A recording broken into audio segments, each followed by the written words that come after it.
Hello everyone, welcome to today's The Hindu Analysis. Today we'll be discussing about the various current affairs being mentioned in 1st of March 24 The Hindu newspaper. तो शुरू करते हैं आज के अखबार को। यहाँ पे पहले पेज पे हम देख रहे हैं कि कांग्रेस को लेकर खबर है। जैसे कि हिमाचल प्रदेश में अभी कुछ डिफेक्शन हुआ था, कुछ पॉलिटिकल इंस्टेबिलिटी के संकेत देखने को मिले थे, मगर अभी करंट में हिमाचल प्रदेश के चीफ मिनिस्टर सुखविंदर सिंह सुक्खू जी ने क्लियर कर दिया है कि there is no such problems till now and everything is under control. इस पूरी घटना को देखने के लिए कांग्रेस पार्टी ने अपने ऑब्जर्वर्स को भी भेजा है। चलिए, तो पॉलिटिकल खबर है, हम इसमें बस ये जान पा रहे हैं कि हमें अब इसमें अध्ययन करना पड़ेगा एंटी डिफेक्शन लॉ के बारे में। ऐसे ही जान लीजिए एंटी डिफेक्शन लॉ क्या होता है और उसकी क्या एस्पेक्ट्स हैं। चलिए आगे आते हैं।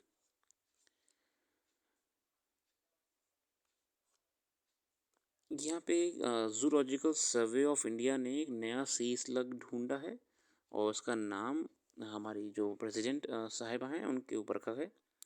सी स्लग बेसिकली जल में रहने वाले बहुत अलग ही प्रकार के प्राणी होते हैं। Zoological Survey of India has named a new marine species of head shield sea slug. अब ये हेड शील्ड क्यों कह रहे हैं, आप सॉर्ट ऑफ देख रहे हैं, शील्ड के रूप में इसके है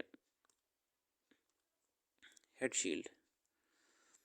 The species belonging to Melanchimus genus was discovered from Digha of West Bengal.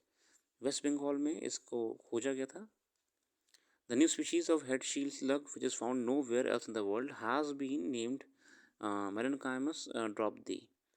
Species of the genus Melanchimus are characterized morphologically by a short, blunt, and cylindrical body and smooth dorsal surface with two dorsal equals or unequal shields, named the anterior cephalic and posterior shield. It is a small invertebrate with a maximum length up to 7 mm, a brownish back in color with a ruby red spot in the hind end. ठीक है, तो इसका आपको नाम याद रखना जरूरी है। ये है मेलेनोक्लाइमस ड्रॉपदी। ठीक है ना। किनके नाम में रखा गया है, हमारे प्रेसिडेंट मैम के नाम में रखा गया है। किसने खोजा है इसे, जूलॉजिकल सर्वे ऑफ इंडिया ने खोजा है। आप इस ZSI के बारे में जानने का प्रयास करिएगा कि ZSI को कब फाउंड करा गया और कब इसको क्या काम करती है, कौन सी डिपार्टमेंट को रिपोर्ट करता है, कौन से मंत्रालय को रिपोर्ट करता है, वगैरह वगैरह। क्योंकि क्विक एनालिसिस इसलिए हम ये सब बात आपको नहीं बताएंगे वरना वीडियो बहुत लंबी हो जाएगी। जो हमारा प्रयास इस वीडियो में है कि आपको एक ब्रॉड व्यू दे दें कि पेपर में क्या आया है। क्विक एनालिसिस है, ना कि डिटेल एनालिसिस। घंटे भर की वीडियो बनाने को फ़ायदा नहीं होता है, खुद से अध्ययन करना भी ज़रूरी माना जाता है। आगे आते हैं। यहाँ पे न्यू क्रिमिनल लॉ को लेके एक एडिटोरियल आया हुआ है, ई एविडेंस का जिक्र करा है इसमें। ऑथर हैं RK विज, ये फॉर्मर इंडियन पुलिस सर्विस के अधिकारी रहे हैं। 3 newly enacted criminal laws, the Bharatiya Nyaya Sanhita and XYZ are to come into force on July 1। ये 1 जुलाई को एक्टिवेट हो जाएंगे, मतलब कि पूरी तरीके से लागू हो जाएंगे। At the same time, Section 106(2) of भारतीय न्याय संहिता which describes 10 year imprisonment for fatal accident if they are not immediately reported to the police has been put on hold. अच्छा, मगर जो BNS है इसमें अभी सेक्शन 106 है, इसको होल्ड पे रखा जाएगा। जो हमारा हिट एंड रन वाला आपको इंसिडेंट याद होगा ना, जो इसको लेकर बहुत ज़्यादा प्रोटेस्ट हुआ था, तो हिट एंड रन वाला जो सेक्शन है उसको अभी होल्ड पे रखा जाएगा। उस पर प्रॉपर कमेटी अपनी अध्ययन करेगी और ट्रांसपोर्ट एसोसिएशन से बात करेगी, उसके बाद ही इसको अमेंड करने का प्रयास करेंगे। आगे देखते हैं।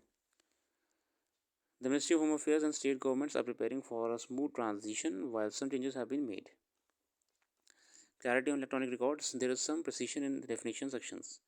An illustration to definition of document, which includes electronic and digital records, says that an electronic record on emails, server, logs, documents or computers, laptop or smartphone and voicemail messages stored in digital documents. जो BNS में ना एक नई बात करी गई है कि डॉक्यूमेंट्स की डेफिनेशन को और ब्रॉड कर दिया है। ठीक है, अब जो डिजिटल फॉर्म में कोई भी शेयरिंग हुआ है आपका, तो उसे डॉक्यूमेंट कंसीडर करा जाएगा, चाहे वॉइस मेल हो, आपका मैसेजेस हो, है ना, लोकेशन एविडेंस हो, है ना, मोबाइल हिस्ट्री वगैरह हो, वो भी डॉक्यूमेंट माना गया है। Similarly there is a clarity in the provision of dealing with primary electronic evidences, section 57। ठीक है, Section 63 deals with admissibility of electronic records, includes terms such as semiconductor memory, any communication device for better visibility. However, this does not change the impact of the provisions because the definition of electronic form given in the IT Act 2000 includes information generated, sent and received or stored in the computer memory. ठीक है ना, मतलब कि बहुत सारी नई चीज़ें जोड़ी गई हैं। सेक्शन 63 जोड़ा गया है BNS में इलेक्ट्रॉनिक रिकॉर्ड्स को लेकर, एविडेंस एक्ट में और इंफॉर्मेशन टेक्नोलॉजी एक्ट में तो पहले से है ही है। एडमिसिबिलिटी ऑफ इलेक्ट्रॉनिक रिकॉर्ड्स क्या रहेगी? The law on the admissibility of electronic records is settled through there are some changes in section 63 of the BSA. The ratio of Supreme Court judgment in Arjun Pandit Rao Khotkar versus Kailash Kushan Rao Gotanayal and others will still equally apply to the new provisions.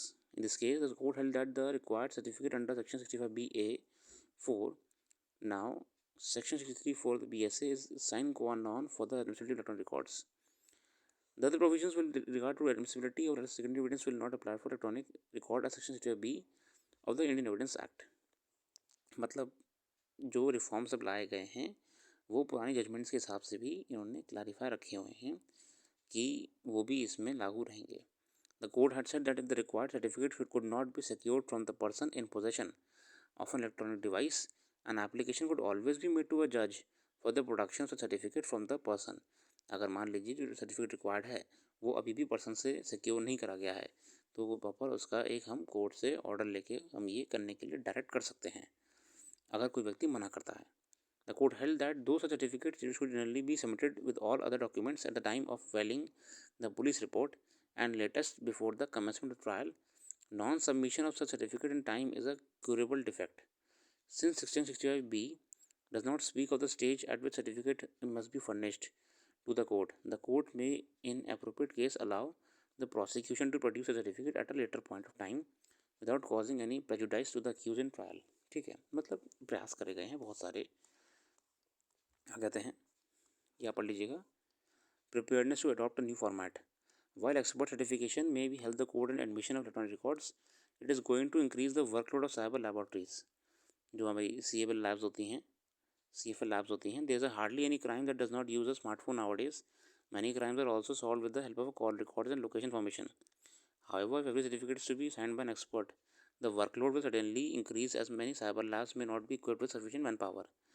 देखिए, अब जो हमारी labs होती हैं ना, cyber forensic labs होती हैं, अब ये कहा जा रहा है कि इलेक्ट्रॉनिक रिकॉर्ड जो भी होगा उसका जो प्रॉपर एग्जामिनेशन होगा, है ना, उसका अध्ययन होगा, उसमें से जो साइन चाहिए होंगे वो एक्सपर्ट के चाहिए ही होंगे.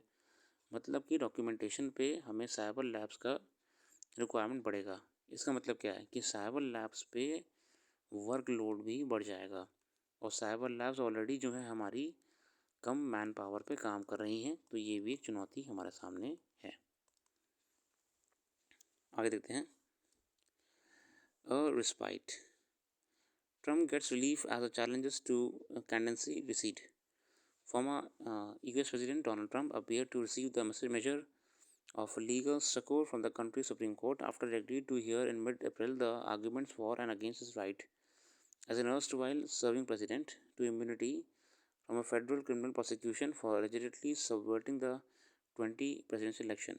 बेसिकली उन पर आरोप लगाया गया था कि उन्होंने जो 2020 का इलेक्शन था उसमें उन्होंने गलत प्रैक्टिस करके उसे चेंज करने का प्रयास करा था. सुप्रीम कोर्ट ने राहत दे दी है. This means that a trial is unlikely before May and a decision on the case could be return by the end of June, the time when final ruling of the current session of the court are accepted. The court's move adds considerably more time to calendar of prosecution cases against Mr. Trump and has efficiently spoiled the plan of Special Counsel Jack Smith. देखिए court ना, देखिए हम ये जानते हैं कि अभी इस समय गवर्नमेंट जो प्रयास कर रही है कि ऑन ट्रम्प इलेक्शन ना लड़े टाइम से या उनका जो कैंडिडेट है वो डिस्क्वालीफाई हो जाए, बट ना कोर्ट्स हमेशा इंडिपेंडेंट रहती हैं. तो कोर्ट ने ट्रम्प को रिलीफ दी है कि ये सब निर्णय लिए जाएंगे बाद में. अभी ट्रम्प को इलेक्शन लड़ने के लिए और अपना फ्रीली कैंपेनिंग करने के लिए अलाउ कर दिया है। ठीक है, आगे देखते हैं। In an alternative scenario, the justices might have declined Mr. Trump's request to pause the case, which would have given Mr. Smith the option to proceed more quickly with the prosecution in election subversion case.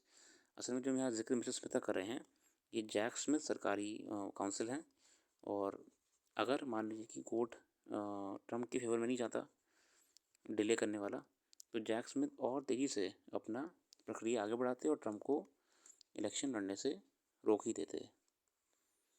तो ये Trump के लिए relief है court की तरफ से। अगला article है understanding the world of the information informal waste picker, जो लोग कूड़ा उठाते हैं, है ना, उनके बारे में है। The International Labour Organization defines the informal sector in waste management as individuals or small and micro enterprises that intervene in the waste management without being registered. Obviously बात है, इनफॉर्मल का मतलब ये है कि वो रजिस्टर्ड है ही नहीं, है ना।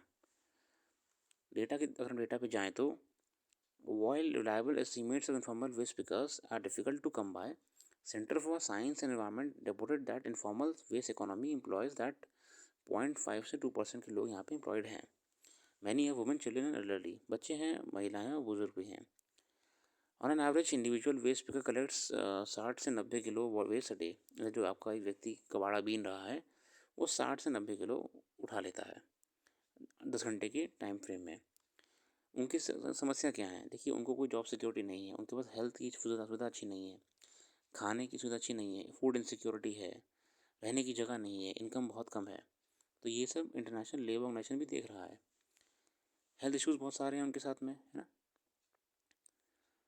आगे देते हैं। एक्सटेंसिव प्रोड्यूसर रिस्पॉन्सिबिलिटी, EPR क्या है? ये बेसिकली कंपनीज पे एक ये कानून लाया गया कि वो अपने वेस्ट को कैसे कम से कम रखें। EPR has gained traction in India as means to enhance the plastic waste management. It transfers the responsibility of waste management from the municipal authorities and holds the commercial waste producers accountable. EPR appears seemingly promising with potential for social inclusion for waste pickers. In practice, the globalizing and organizing women in informal employment, EPR predicts redirects waste away from the informal sector, threatening large-scale displacement of informal waste pickers. अब क्या हो रहा है कि जब companies ही या commercial estates ही जिम्मेदार हो रहे हैं वेस्ट को कलेक्ट करने के लिए या अपने वेस्ट को रिड्यूस करने के लिए, इससे समस्या जो आ रही है ये इंडिविजुअल वेस्ट पिकर्स पर भी आ रही है, क्योंकि इनका भी रोजगार और छिन जाएगा जो वो काम कर भी रहे हैं। अच्छा आर्टिकल है। Globally waste pickers collect and recover up to 60% of all plastic. ठीक है ना, ग्लोबली अगर हम बात करें तो 60% जो पूरी प्लास्टिक आपकी फेंकी जा रही है वो वेस्ट पिकर्स ही उठाते हैं, है ना। और ये रिपोर्ट में दिया हुआ है 2022 की वर्ल्ड इकोनॉमिक रिपोर्ट में। The role of waste pickers in successfully plastic management has emerged as a critical factor as India's per capita plastic waste generation rises. और हम ये भी जानते हैं कि कैसे हमारा जो प्लास्टिक वेस्ट जनरेशन है, कूड़ा जो बन रहा है, इकट्ठा हो जा रहा है, इसको लेकर हमें कुछ एक ना होलिस्टिक अप्रोच रखनी पड़ेगी। ठीक है। Waste pickers process traditional knowledge around handling waste which could strengthen the EPR system and its implementation. In this context, we need to rethink the formulation of EPR norms while also addressing how to integrate millions of informal waste pickers. बहुत ही सही बात इसमें कही है। बाकी आप देखिएगा और कौन से आर्टिकल्स पढ़ने के लिए। क्विक एनालिसिस में हम ज़्यादा डिस्कशन नहीं करेंगे, कुछ की आर्टिकल्स हमने पढ़ लिए, कुछ की आर्टिकल्स आप पढ़िएगा। So let's keep it here. Thanks for giving a precious time. और जो भी करंट अफेयर्स यहाँ पे हमने डिस्कस नहीं करी है वो हमने हमारी वेबसाइट पे कवर कर ली है। वेबसाइट का लिंक आपको डिस्क्रिप्शन में मिल जाएगा। डिस्क्रिप्शन में जाके आप वेबसाइट का लिंक क्लिक करिएगा और हमारे डिटेल्ड करंट अफेयर्स का एनालिसिस देख लीजिएगा कंटेक्स्ट, मैटर एंड कंक्लूजन के रूप में। Thank you for giving your precious time.